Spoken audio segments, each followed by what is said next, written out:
It's been over 10 years, but I still remember that sound, the rumble of the garage door opening when no one should be Bainome. I grew up in a small house. For most of my childhood, I shared a cramped bedroom with my older brother, twin beds, 2 dressers, 2 closets, and barely enough space to breathe. When he went off to college, I claimed his half, set up a desk, and finally had my own space. For a while, it was perfect. Years later, we both moved back after college. And just like that, he took our room again. Fair, I guess, since I'd done the same to him. I got stuck in the small upstairs guest room, right next to my dad's office. It wasn't ideal. Perched over the garage, the whole floor would shake every time someone hit that button. One Friday night, I was home alone. My brother was at a conference out of town, my parents at our beach house for the weekend. I'd had a brutal day at work and just wanted to read, relax, and crash early. Around 11:30, the house was dead silent until I heard that sound. The low, mechanical grind of the garage door lifting, and then the vibration through the floorboards. For a moment, I froze. No one was supposed to be home. My parents wouldn't be back until Sunday. My brother wasn't due until tomorrow. I peered out my window. The driveway was dark, and the garage door was open, but I couldn't see a car. My heart started pounding. I grabbed an old baseball bat from the closet and crept downstairs. I told myself it was probably a glitch, or maybe my dad had come home for something. But then I heard voices. 2 of them, muffled, low, coming from my parents' bedroom. That's when I knew someone had broken in. I dialed 911 and whispered that there were intruders in my house. The operator told me to stay hidden, but I couldn't. Something in me, fear, adrenaline, pride, pushed me forward. I rounded the corner toward the voices, raised the bat, and burst through the door yelling. 2 men were rifling through my mom's closet. Their faces snapped toward me.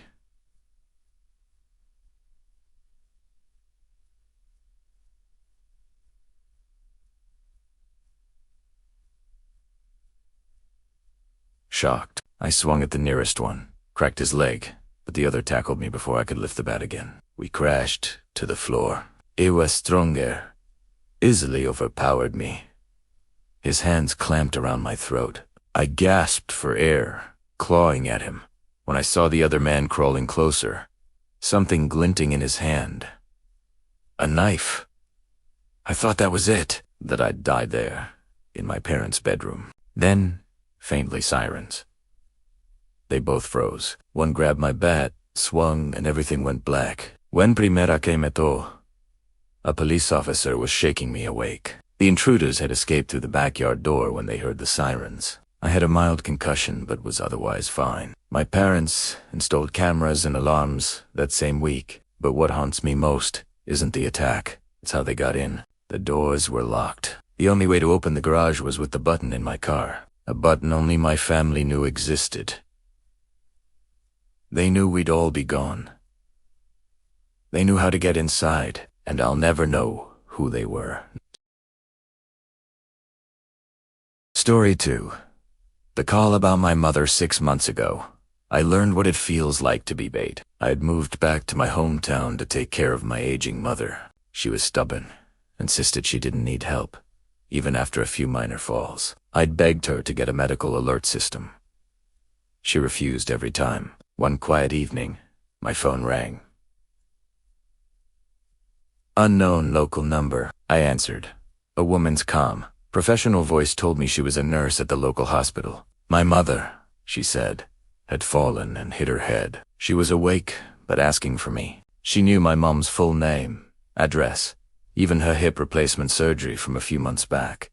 Every detail was right. I didn't question a thing. I just grabbed my keys and rushed out. Didn't lock up. Didn't think. At the hospital, the receptionist looked at me blankly. No one by that name has been admitted tonight. I insisted maybe a transfer. Maybe but she checked. Twice. No record.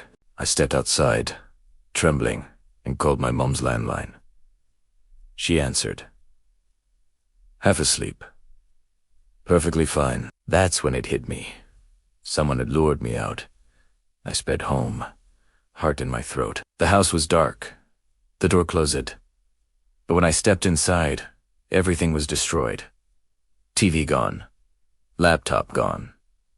Jewelry gone. But they'd taken more than valuables. Family photos were ripped from their frames. My prescription bottles were emptied and missing. Things that had no value, except to me. The police said it was clearly personal. Whoever called knew too much my mum's medical details. Our routines, my address, information no random thief could have. Weeks passed. Nothing else happened. But I can't shake the feeling that it wasn't about money. It was about knowing me, about getting inside my life, not just my house. My mother still doesn't remember who she might have told those details to. Maybe a friendly neighbor, maybe someone pretending to help, but someone out there knows us better than they should. I bought cameras, locks, alarms. Still, sometimes, when my phone rings from an unknown number, primera frise. Because I know exactly what it feels like when someone pretends to care just to open your door. Story 3. The man who said it was his house. The first knock came just before midnight. Hard repeated. Angry. I live alone. Early 30s. Decent shape.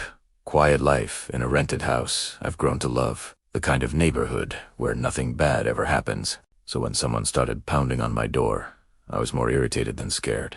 Through the screen, I saw a man disheveled, twitchy eyes, darting like he hadn't slept in days. He shouted before I could speak, "This is my house. You need to get out." At first I thought he was on drugs. But then he started describing things inside the house. Details no stranger could know. The crooked bathroom door that hits the toilet. The back door that sticks, unless you lift it just right. My skin crawled. He pulled out papers, a lease agreement with his name and my address. Then, his phone. Photos. Pictures of him sitting on my couch, cooking in my kitchen, sleeping in my bed. Some photos showed other people. Strangers celebrating, eating, laughing, inside my home. One picture was dated July 4th. I'd been home that night. Alone. It made no sense. I told him I was calling the police. His demeanor changed instantly. It went silent, nodded calmly and stepped away. By the time the cops arrived, he was gone. They told me it was probably a delusional ex-tenant. My landlord confirmed he'd never rented to anyone matching that description. Still, we'd reached out to the previous tenants, and they didn't know him either. 2 weeks later, I came home to chaos. Every room trashed. Drawers dumped out. Photos shredded, but none of my valuables were missing. They weren't after my things. They were searching for something. The police said there was no forced entry. Whoever it was had a key. My landlord changed every lock and added cameras, but I still can't sleep. I keep thinking about those photos, the ones showing my house months before I ever moved in. They weren't fake. They were too real. And sometimes, when I'm half asleep, I swear I hear a key turning in the lock, as if someone still believes this house is theirs.